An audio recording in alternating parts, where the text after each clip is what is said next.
Good morning. Coming to you from Brooklyn, New York. I haven't been able to talk to this august, wonderful group of people who get my rantings from the videos I've produced of Parshas Shavua from Afula for a few weeks now. Since before Rosh Hashanah, we've been running around, mainly in Oregon and Milwaukee and Washington, New Jersey, a bunch of places. But now we'll be in Mitzvah Shem in Brooklyn for another week or two before we get to come home. So I wanted to say hello to everybody and particularly talk about something that was on my mind this week in relation to Parshas LechLecha coming up tomorrow. I trust that everyone is well and had a good Yantif, and glad to have been able to meet my new granddaughter, Tohar, Phoebe Oppenheimer, daughter of Shimshon and Devorah in Lakewood, and we look forward to everybody sharing smachot. Parshat HaShavua this week of LechLecha, of course, is a very important and basic parsha in the Torah, in which we get introduced to Avraham Avinu and Sarah, and the story of Klal Yisrael really begins here, as opposed to the two previous Parshiot of Bereshis and Noach, which are about humanity in general. And one issue in particular came to mind in terms of the humongous rally that took place in Yerushalayim yesterday, and were there basically to protest what was, on the one hand, what was called the persecution of Lomdei Torah, of those who learn Torah. Other ways of characterizing the rally was that it was not a demonstration, but it was a day of tefillah, of prayer, for the preservation of learning of Torah. Of course, this is about the issue of the army and drafting and learning Torah, and that's a hugely complex issue, and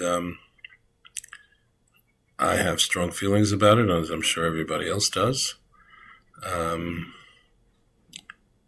I don't want to get into it too much. I want to basically look at someone in the Mefarshim saying Parshas HaShavua regarding this. But I will note very briefly that, first of all, if it's a day of tefillah, that's very beautiful. One could wonder why there was not such a day of tefillah for the release of the hostages. One could wonder why there was not such a day of tefillah for the army's success in Gaza, and for all the tsuras that were going on, why this was considered to be something worthy of such mass tefillah, especially in light of the fact that the government just produced a very, in my view, generous proposal to solve the crisis with the army by Chaber Knesset Bismuth, in which basically fairly all those who are actually learning would be given extensions, and the focus would primarily be on those who are not learning Torah, by the way, which was probably, I would say, 30 to 40% of those who showed up for the rally or more, that there should be some drafting of them. Seems to me very generous and something that at least should be looked at seriously by the Haredi world. Certainly the non-Haredi world is upset that such concessions are being made. So it's kind of curious to me that in the face of that, there should be this rally, Tefillah Day, which the messages were that they're just persecuting those who are learning Torah and that they're against those who are learning Torah. Again, questions I have, but I will leave it at that. I also wonder if it's just a protest, as they said, or if it's actually a threat. I mean, certain commentators in the political sense said that this was a show of strength, and various leading rabbis said that if this doesn't yield the results, I guess which means that the government will just lay over, further measures will be taken, whether it's closing the airport or who knows what they have in mind to force the Israeli public to come to their knees. The larger Israeli public, certainly the Chiloni world, the secular world, and and the Dati Leumi world, which consists of people who are very offended by the notion that they are not learning Torah. There are many people who are learning Torah very much, and yet going to the army and sacrificing a great deal, and are quite offended by the notion that they're not considered Lomdei Torah. Are not particularly happy about this rally, shall we say. Even though there were some, including the Rosh Yeshiva of Har Hamor, which is where Dati Leumi Yeshiva encouraged people to come to this rally, and Rabbi Leibel, who is a hero in my view, is trying to get the Haredi world to open up and come to some kind of reasonable arrangement with the army so that some people can learn and can go to the army in the right framework. Rabbi Leibel's got it 100%, and he encouraged people to come. So I assume that they did so mainly because of the prayer aspect of the rally rather than the protest aspect of the rally, and I hope that I join them in prayer, certainly, that everybody should live in peace, and that we won't need an army, and that people will be able to learn Torah. But lots of questions anyway. I'll leave it at that in terms of the political background. With that said, I would like to look at an incident that happened in this week's Parsha. We find that several of the stories in this week's Parsha center around the relationship between Avraham and Lot, his nephew, or also brother-in-law. Interesting combination. And back and forth that they had on several occasions. I remember my father, Al Bashon, who was a good yaka, used to call him Lout, referred to him as he was a real lout, as not a good guy.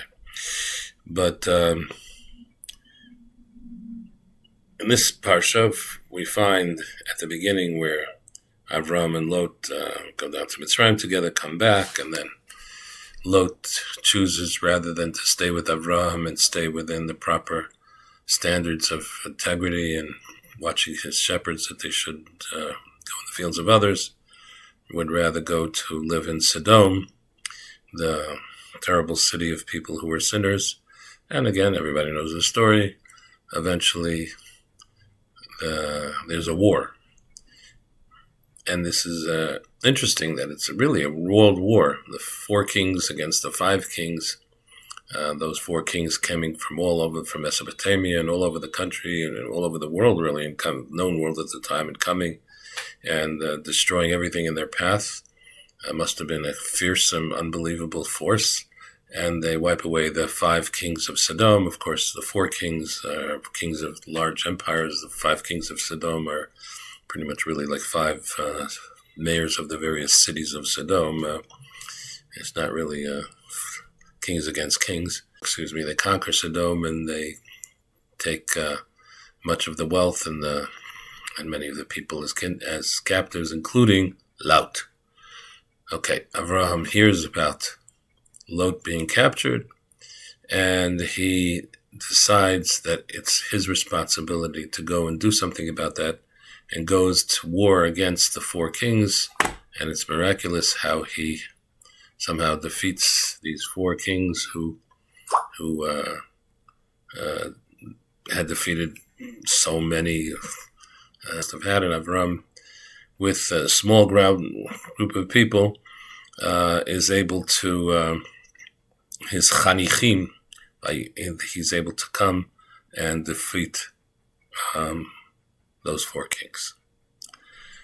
The question that I looked at in terms of, especially like I said, in the light of what was going on this week, is why did Avraham feel that it was appropriate for him to have to go and rescue Lot? So let's see what the pasuk says. Perek Yud pasuk Yud.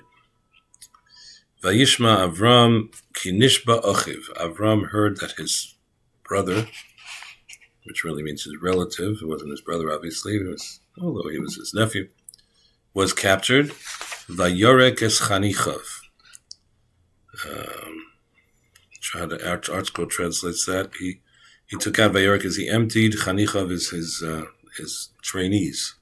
Yilidei Beit, so those who had been born to his home. Shmona Asar Shlosh Me'os, 318. Vayudaf Adan, and he chased the 4 kings all the way till Dan. If you're familiar a little bit with Eretz Yisrael, that means from Avram lived at the time in either Hebron or Beersheba, which is very much in the south. And he chased them all the way to Dan. Dan is up near the foothills of the Hermon, of the Ramat HaGolan, all the way in the far north. Long way, especially by foot or even by, I don't know if they had horses, by donkeys, camels, whatever. A long way. He chased them, and then he surprised them, and he attacked them, etc. And he was successful. We'll focus on the words on this pasuk, Perek Yud Daled. Vayishva Avram ki nishba achiv.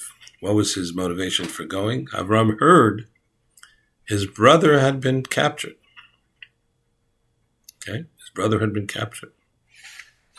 So what did he do? Vayorik es chanichav. He took with him chanichav, those who learned with him. Now, you could understand chanichav was those who trained him. Rashi, in fact, famously said that it was only Eliezer. The 318 is the gematria of Eliezer, and it was only just Eliezer alone who he took with him, which makes it even more difficult to understand. Although it also says that Eliezer was, very interestingly, the son of none other than Nimrod, the great king. And this Eliezer, in my view, makes him a whole more interesting person, especially in his dealings later with Lavan and Besuel, and how Eliezer must have been an unbelievable Gibor, hero, fearsome warrior, but also very much the meek and completely subservient servant of Abraham. But in this case, he took him to war against basically his father, Nimrod, who was the head of one of the four kings, Kedar Laomer, or I'm not sure which one he was. One of them, Rashi tells us was Nimrod. Anyway, without getting into that aspect of it, so he took these people, and they were chanichav. They were the ones he trained. Now, you could understand that means those who he trained in Torah, those who he trained in all of his great value system. Although the Even Ezra says very interestingly that chanichav means, where is it here? Shechincham pamim rabos b'milchama. He had trained them in the arts of war many times. And he says, Eliezer derech drash, ein hakosov medaber b'gematria. He's doesn't like Rashi's pshat that the pasuk is talking about gematrias, and Eliezer means gematria. He says these are people that Avram trained for war. Interesting. That Avram should be training a military academy. But let's go with the regular pshat, that it was basically his people who basically he was learning well with. And that brings up a very interesting aspect. At least there are two important aspects to this that we need to look at. First of all, why did Avram feel responsible to go and put himself in great danger? I mean, I don't know that he knew in advance that he was going to be able to single-handedly defeat the 4 kings. It seemed almost like a suicide mission to even try, but he did. Somehow he felt that he needed to do this. He needed to go. He couldn't sit back when his brothers had been captured and say, well, Lot was the lout. Lot left me. Lot doesn't want anything to do with me.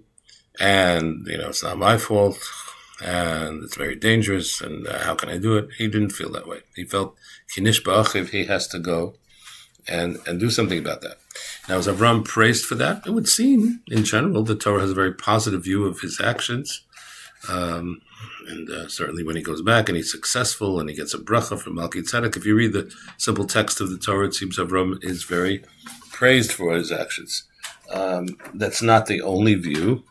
There's an interesting Gemara in Nedarim, Daf Lamed Beis, that says that one of the reasons that Am Yisrael went down to Mitzrayim, going into why were we punished? Why did we go down to Mitzrayim? And there are various reasons that the Gemara brings down.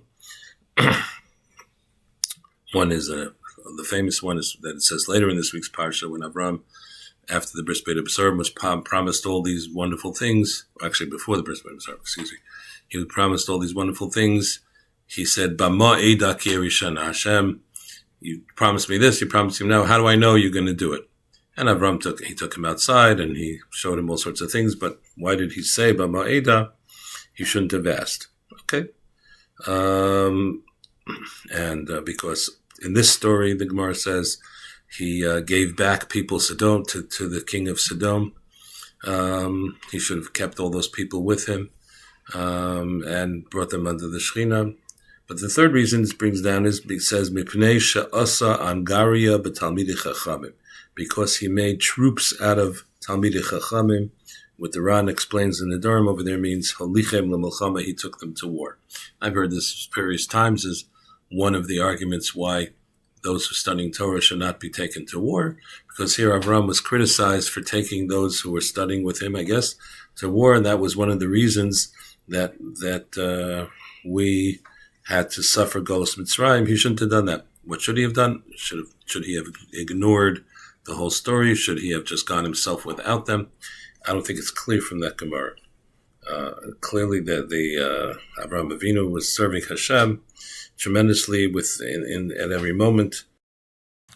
And the other opinion Rav Dessler brings down is that he didn't do it 100% l'shem shamayim. He should have done it mainly for the glory of Hashem, not just because he wanted to protect his relative. Difficult a little bit, this essay by Rav Dessler, but there is that aspect of it. But what I think is so important for us to focus on here is how Avraham felt that he needed to go. He couldn't just sit back when his nephew had been captured.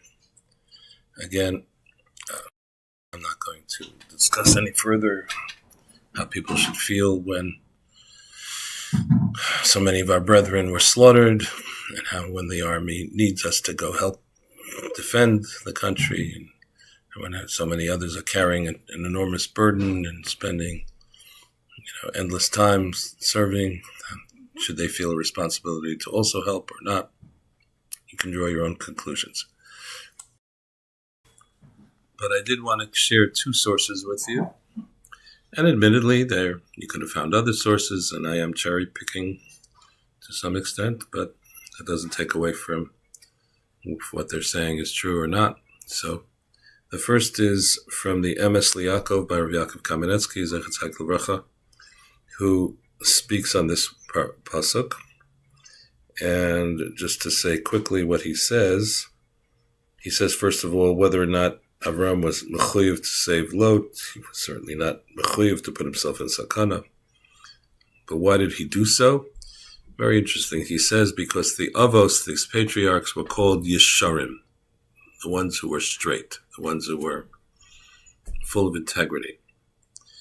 Hainu shekol hanhagasam haisa lo al pi dinei Torah el al pi hasechel hayashar. That everything that the avos did wasn't based necessarily on the Torah because, well, they hadn't received the Torah yet, but was primarily based on seichel hayashar, which in English we call common sense, straight thinking. Kelokim asat ha'adam yashar. God gave us this innate consciousness and conscience to do what's right. Val pi hayosher, and based on what is the straight and under yosher, simply doing the right thing. Hayamutal al Avram lehishtadel lehatzil eslot. Avram had a responsibility to go and save Lot. That's because he was his relative, and Avram felt a little bit responsible that Lot was an orphan because his father had died trying to copy Avram. But basically the point is, he says, Lachein al pi hayosher, based on what is correct, what is the straight thing to do, or menschlichkeit, he writes, being a mensch, being a person of integrity. Huchrach Avraham laharagas chanicha v'lerdof achrei malachim. Avram felt that he had to go and take his students with him and go pursue those kings. Ube'emes kol chayei ha'avos shechayus kadus matan Torah. And the truth is that everything that the Avos did who were before the Matan Torah was based on Yosher. And that's what Chazal mean with Derech Eretz Kadma LaTorah. Derech Eretz comes before the Torah, means before we got the Torah, very interestingly said, very interesting pshat. Before we received the Torah, we received the directive to do things based on Derech Eretz, which means to do things with integrity and straight. And then he goes on to say that that's really why all the stories of Bereshis are here. It says very interestingly, he brings down that the first Rashi in Bereshis famously says, why does the Torah start with Bereshis? It should start with HaChodesh HaLechem. And it's there basically to tell us that Hashem gave it to Asher Yoshar Be'einav. Hashem gave it to the one who was straight, again, same word, Yoshar, correct, that was right in his eyes.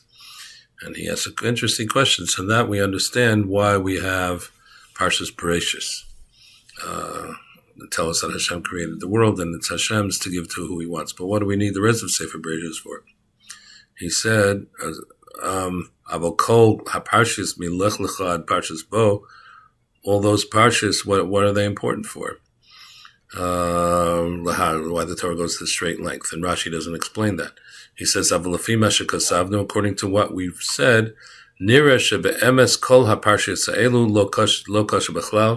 it's the truth is that there's no such question. Why? From all the stories in Sefer Bereshis,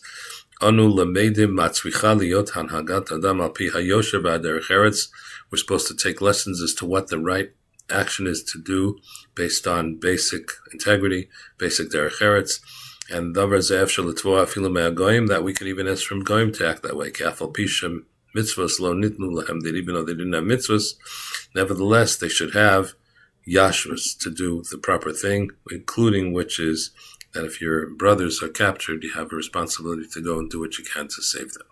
Okay. Again, people can say other things, but this is what Rabbi Yaakov Kamenetsky says, and I thought that was interesting. Avraham could have said that my responsibility is to go learn Torah to protect them, my responsibility is to daven for them. That's not what he chose to do. He chose to actually go fight for them. Again, I'm not going to comment any further. Take your own conclusion from that. Last source I'd like to discuss in this brief video is, interestingly, I saw this book that somebody put together, the Sichos of Reb Nosson Tzvi Finkel, late Rosh Hashiva of Mir, who I had the privilege of having a relationship with when I was in the Mir myself. Somebody put together a collection here of his Musar talks. So he asks a question basically speaking about why was it important that the Torah emphasizes in the aftermath of this story that Avraham gave back all of the booty, all of the loot of Sodom, everything that the kings had captured from Sodom. He returned all of it to the king of Sodom, and he said famously, I'm not going to take even a shoelace. I'm not going to take anything from you. Avram, you should not be able to say, I'm the one who made Avram wealthy, and I'm only going to take what's needed for those who came with me. Oner, Eshkol, and Mamre, interesting, they weren't mentioned before, but okay, they obviously were part of the military party to some extent. Although, according to other Mefarshim, say that Oner, Eshkol, and Mamre didn't actually go fight. They were the ones who stayed back and watched Avram's stuff while he went to fight. Whatever. They're entitled to some of the booty. So, Nosson Tzvi asks, why shouldn't he take it? It's his. He earned it. And there's no reason that he should feel any guilt at all in taking any of this stuff. He shouldn't feel a responsibility to return it to anybody, certainly not to the king of Sodom, who probably got all this stuff in ways that were not so good.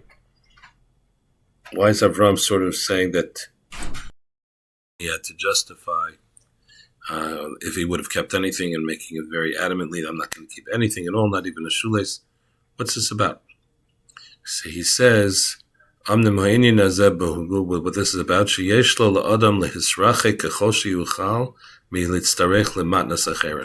that that we are supposed to, as much as possible, stay away from taking from others, ulihimana betachlis, and to be completely prevent ourselves milehanos mimasha eno shelo, taking that which is not ours, that which people really don't want to give to us. He brings down a story of Pinchas ben Yair, who never would make a bracha on a piece of bread that wasn't his, and he wouldn't take even money from his parents. And he says, "Ube'emes pashut hadavar bisvara," and certainly it's clear just from simple common sense, shekol echad tzarich lehitametz, that every person is supposed to try hard, la'amod b'koach atzmo, to be able to be self-sufficient, al shtei raglaim, to stand on his own 2 feet, v'lo lihios talui v'samuch al achirim, and not to be dependent and relying on others to provide one's livelihood and money. And furthermore, that's why Avraham was so careful over here, that he should not at all take on this terrible habit of taking from others. He gave everything to the king. Avram showed that he saw that none of it belonged to him. Even that which he had to take for others, he only took after asking permission to do so. And goes on and on with that idea. How much does this have to do with current events? Should there be protests for the fact that the government is saying that those who have been supported with billions of shekels by the government, based on the tax dollars of lots of people who probably do not so much want to give all those billions for that purpose, although there are many who do, many who don't. Should we feel entitled to taking all this money to support so many people? Should we be complaining about how the terrible government is depriving those who are learning Torah from monies that they used to give them? Again, draw your own conclusions. The point over here is that we really should be people who are not takers, but who are givers or contributors, who are people who are trying their best to help our brother in need, and not to make them feel, and certainly not to make others feel like we're just taking without giving. Those are some lessons that I'm taking anyway from Parshas HaShavua, and in thinking about some of the messages being sent in other quarters. Sorry if this is an unpopular view, but I think many people deep down tend to agree with some of these sentiments. Anyhow, give you something to think about, and hope to see you again soon. I wish a great Shabbos to everyone, and we look to coming back home, hopefully in the not distant future. Have a great Shabbos.